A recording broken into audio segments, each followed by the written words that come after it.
Vedare tinokugamuchirai zvekare kune chimwe chirongwa pano paZim Facebook Secrets and Confessions. Tadzoka zvekare nemamwe mamessages. Tisati tapinda mumamessages edu, last episode yedu yatabva mukuuploada pane rimwe voice note randatumidzira ravanzvadzi vedu. I think kuti vamwe vedu hatina kunyatsokunzwisisa dambudziko ravanzvadzi vedu kuti riri papi.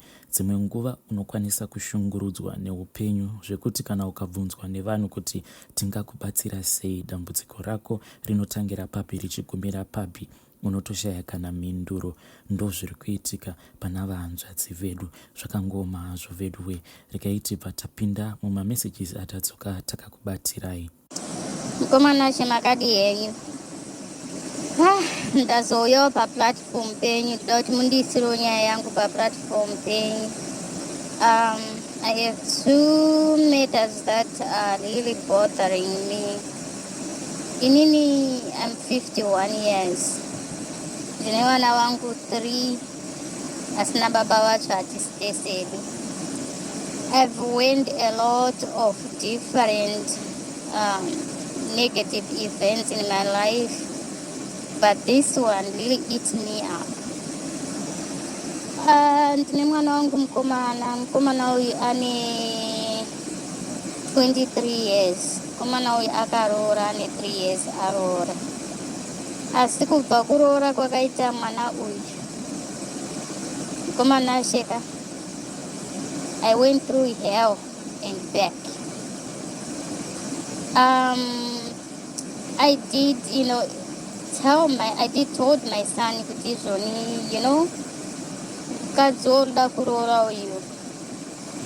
Dai wanga uri mumwe wamboita sei, wambotarisawo mamwe mativi. I don't know, sometimes as a mother, you cannot just sense that something is not right. And I was very correct. Saka mwana wangu isi tiri kumhiri kwemakungwa tiri kuAmerica. Saka mwana wangu ndofunga akatozvitora zvekutoti zvoni zviya vana mai vagara havadi varoora. You need to be honest. What I want for my children is for them to be happy. I don't care who they marry, but if the person they marry come into the family to bring issues, and also depends like what kind of issue. In this case, mukadzi uyu, mukadzi wechikwambo kana kuti wengozi, I'm not very sure which one, but haafanirwi kuroorwa. Ende izvi zvinhu zvinondinetsa kana pane vamwe vabereki vakateerera vakaisa zvinhu zvavo pavanasikana zvekuti zvinenge zvavanetsa mumusha, zvoti zvinoda mukadzi, wopa mukadzi, and then mwana uya akura ozoroorwa motambira futi mari. It's very wrong. Saka ndo zvakaitika ipapa. Mwana wangu paaroora mukadzi uyu kubva mwana wangu paakaroora, mwana akarwara manzwa kurwara kwekwe kuti ndakaita sendichamurasa. I was so tormented, I was so in pain, I couldn't sleep. Mwana akarwara zvezvokuti aichaya manyoka eropa, aizvimba makumbo, anga asisakwanisi kudya, zvokutoti akatombonzi nevamwe mwana uyu ane AIDS. Tikamutestisa 3 times, no AIDS. Tikamutestisa TB, achikosora usiku hwese asingarari, achikosora kudaro, TB, no TB. Zvese zvaifungidzirwa kumachiremba kuti pamwe mwana uyu ane chakadai. Akatomboiswa pamwe pane mamwe mapiritsi ekuti anzi pamwe ane, I forget what, the inflammatory bowel disease, nekuti angachiita tsvina ine ropa. Akatomboiswa pane mamwe mapiritsi pazvamira pazvatanga futi. Kudomuti mwanangu ikatifambe, tikafamba kwese kwatakafamba, kumaporostori, kuchiwanhu, zvatinongodzwa ndizvo zvimwe chete kuti mukadzi wakaroora, mukadzi wengozi, haafanirwi kunge achiroorwa unless vabereki vacho vaita sei vabvisa zvavakaisa pamwana wavo. Plus amai vacho vakanzi vanoita sei vanoroya futi pane zvavakaita sei zvavakamubikira mwana wangu. Saka mwana wangu vakatoti zvoni zvinenge zvitori nane ndezvekuti dai vasiyana. kumuudza mwana wangu haateereri izvozvo. Saka mheno zvavakamutyisa zvacho kuti tinotopesana hatitombotauzani zvakanaka. Mwana wangu anotondituka zvezvo zvokuti ndinorwadziwa manzo, kurwadziwa zvezvo zvokuti what should I do. Ndapedza mari yese from my saving kufambira mwana uyu kuti arapiwe. Mwana kana ipapapa anane zvake, nekuti ndichakuisira imwe vhidhiyo muzvione kuti kuchechi kwandaienda ndakabatsirwa naapostol weko, munyatsoona kuti ndonyaya yacho ndiri kutaura iyoyi. Ndikatonamatirwa ndakangosimudzwa muchita chevanhu zvikanzi amai imimi ndikuona muri kutambura nemwana wenyu. Zvekutoti ndichitaura kudai, it's like I feel like crying because it's not, it's like an ongoing issue. Yekuti I don't know how and when is this gonna end. Mukomana ashe mwana wangu paakanamatirwa ipapo akapora, apora kudaro zvikazoita sezvinoti dzokei. Baba vacho vakazoti isusu kuti tingorambe takagara kudai so zvinhu zvaita sei. Ini ndini ndakatova naini zvamuri kungotarisa zvinhu zvichidai mamadii mimi kuti chii. Since kwese kwataenda tiri kungoudzwa chinhu chimwe chete. Iko zvinezvi tadii kuti tibatane nevabereki vemukadzi uyu tiite chinhu chimwe, tifambe tiri pamwe chete, nekuti mwana uyu hapana zvichitonzi zvone vanotoda kutouraya, they don't care. Because kana vakauraya mwana wavanororwa nemumwe, but varume vacho vese vanenge vachingoita sei, vachifa. Inini ndikati zvoni, saka mungaroora here munhu wekuti zvoni ugouraya pane kuti zvoni urore mukadzi wekuvaka naye musha. Mukadzi yeye ndouya oparadza musha. Tese we couldn't sleep, me and my other 2 kids, even baba vacho ikoko vaingofonawo tinenge chingotaurana. Ndo chinhu wani chatakatoti zvoni, you know what, we need to unite when it comes to our children. You know, you can lose the husband, but you will never have another child. Even if you do, it will never be the same child as the one you have had. Tikati nini akana. Saka baba vacho amene kwavakazoendawo vakabva vafambira. Saka mwana ndobva atosimba zveshuwa kunoku, ndikutofara kutoona kuti mwana kana achiuya anongonanga mukitchen kuti mama mabike chii achitodya. It's like this is how I know my child kuti mwana wangu anodya. He's been always like that. When he gets home, he just went, direct to the kitchen, find something to eat, akagara odzokera futi onodya. Saka mukomana asheka mwana wangu iko zvinezvi zvese, I look at him, he's doing very well. Asi mukadzi uyu ariko kuZimbabwe. Saka izvozvi zvaari kupurana kuenda kuZimbabwe, zviri kundinetsa ndezvekuti zvoni akadzokera futi kuZimbabwe, what's gonna happen? Because chandakaona ndechekuti paanga achitorwara pacho, kunyangwe dai achiita zvinenge nani, akangosangana nemukadzi wake, even kwete kusangana kwepabonde asi kuti akangoonana naye or even talk pafoni chaipo panguva yairwara, you will see the difference. Wakamutarisa kudai mwana wekuti he's not doing okay. Wakamutarisa kudai unotoona kutoti mwana what is going on, what's happening, zvinobva zvatoita worse. Saka handisi kuziva inini kuti zvinopera nei zvinhu zvakadai. Kana pane vanobatsira uye ndanchikumbirawo kana muchigona kundipawo namba dzasamaita, zviri kundinetsa mukomanasha. Saka inyaya 1. Ndine imwe futi nyaya yepiri. Nyaya yepiri yakamira sokudai. Amai wangu nini wakashaya ndine 15 years. So when my mom passed, I was just a child.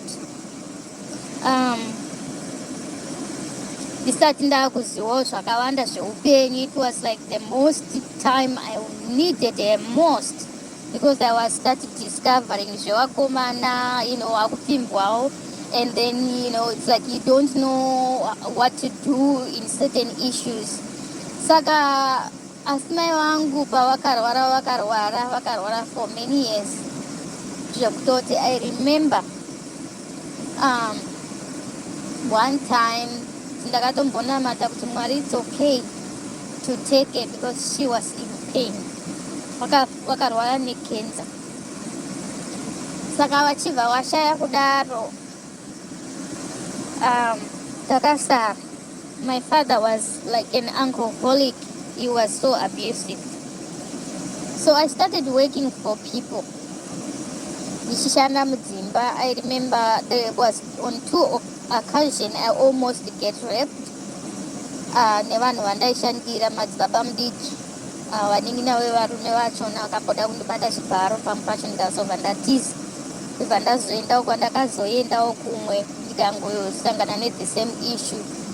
Vandaishandira vacho vainamata, saka pamaholiday paipa vanga vari maticha vainditi kana muda unobatsira vabereki vedu unoendako, asi kana uchida kuenda hanyu kumba kwenyu or else to just stay with us, it's okay.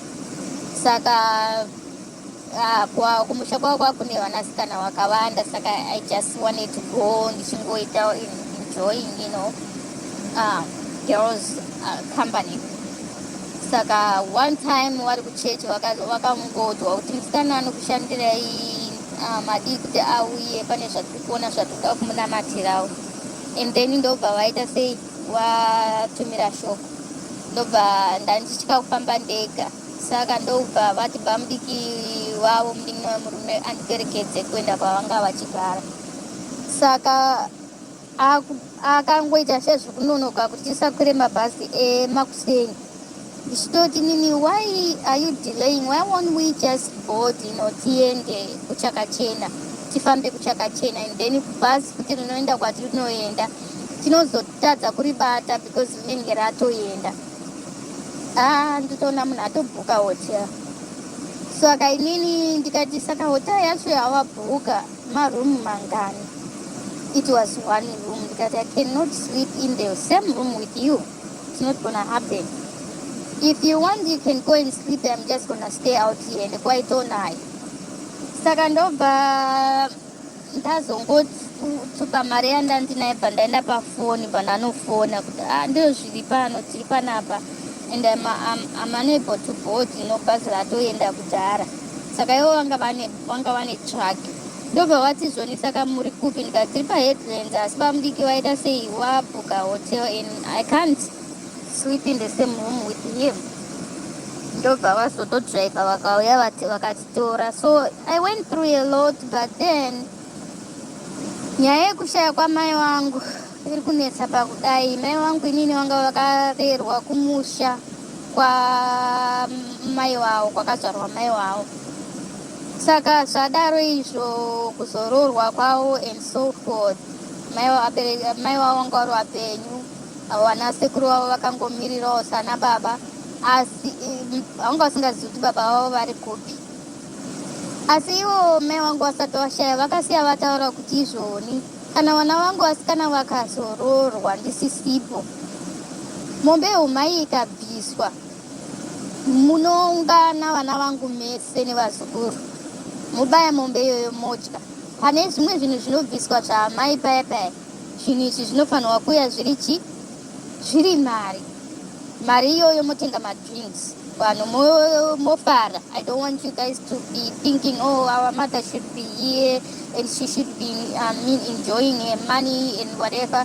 Just enjoy. This is how you guys can do, because inini handina hama yangu chaichaiyo ropa rangu inini yamunowana kuti ite sei itambire mombe yeumai. Saka inini kuroorwa kwangu ndakaita ndakaroorwa, simba yangu haina kuita zvakanaka, asi ndakazvara vana vangu vatatu vavo nemurume iye. Mombe yeumai yanga isina kubviswa, asi mombe zvese zvakababa zvakabviswa, kwangosara iyaiya inonzi medza mutoro iyaiya. Saka nyaya yemombe yeumai yakazongobudawo pakurwara kwemwana wangu, kuti izvoni mombe yeumai inofanirwa kuti ibviswe, nekuti midzimu yaamai ndikona yakasimba pakuita sei pakuvhikira mwana uyu, asi inobva yasimbisisa chaizvo kana mukaita zvinodiwa mabvisa mombe yeumai. Asi still nyaya iyo iri kunetsa, yakaita debate mukati memusha wandakaberekwa inini. Vamwe vachiti izvoni, even myself ndikati nini, how can I eat mombe yeumai yabvisirwa inini ndiri ndaroorwa wachona. Saka how and then mwana wangu musikana akarohwa ndotika futi mombe homa iyoyo. Zvinhu zvakangondinetsa saka ndangoitiwo ndiunzo padare penyu apa platform penyu kuti ndinzwo hangu kuti vamwe vanoiti chinyaya iyi.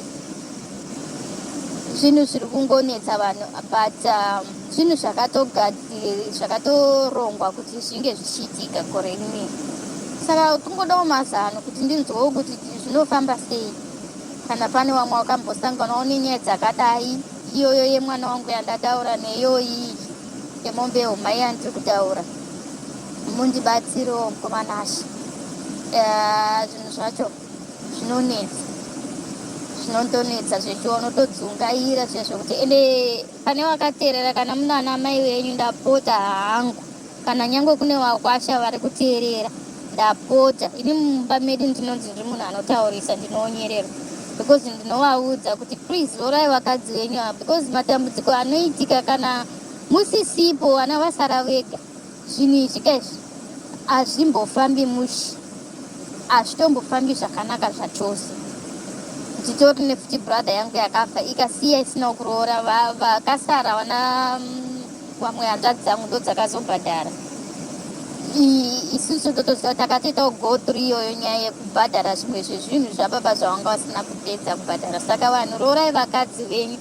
Zvenyu zvekuita maroora izvi zvekuita mbiri yekuroora uchingonzi munhu wakaroora, asi kuroora kwachona unenge usina kubvisa, uri kugara nemwana wewanhu. Vanhu bvisai zvinodiwa kuita kuti vana vasawanikwa vachibatirwa chirarama. Mashoko wangu maira ekudzidzisawo vamwe nekuti zvinhu zvandiri kumboona zvimwe zviri kuitika ka hazvina kunaka. Saka mukomana chindikumbira kuti mundisirewo nyaya yangu. Pamwe ndingaonawo mashoko mairi matatu angandisimudzira pamatambudziko mairi andataura ndakatatisana nawo. Ndatenda hangu mukomanashi. God bless you. Thank you so much. Vedare ndo voice note randakatumidzirwa navahanzvadzi vedu. Please ngatitaurei navo mucomment section kana kuti munouya kuinbox kwangu nemaideas toona kuti vangabatsirikana sei. Ngatisanganei zvekare mune zvimwe zvirongwa zvinotevera.